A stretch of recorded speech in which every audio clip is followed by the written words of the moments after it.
Todėl, kad žodis valstybė lietuvių kalba vėl kleismais gali parodyti. Tai yra valia. Kam aš atiduodu savo valią?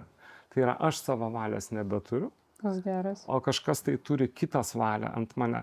Tai aš galiu patikėti savo valią, savo finansus, ūkį, savo asmeninį gyvenimą realiai, nes pristatymus po to asmeninį gyvenimą tvarko, prisiminus kaip pavyzdžiui. Mes matome, kad turėtų būti kažkoks tai greičiausiai socialinis kontraktas. Darbo sutartis su tais, su kuriems aš atiduodu savo valią. Tai tas socialinis kontraktas kiekvienais kadencija, sakykime, ar kas 4 metai turėtų būti audituojamas, trečios šalies ekspertų nesuinteresuotų, kur mano indėlis arba mokesčiai yra pelną nešanti investicija, o ne nuostolio. Tas, kas pasiėmė, turi padengti, jeigu jis padarė savo kvalifikacijos kažkokios tai stoka, tokius didelius nuostolius. Atsakomybė. Taip, bet jinai turi būti raštiškai, nežodiškai.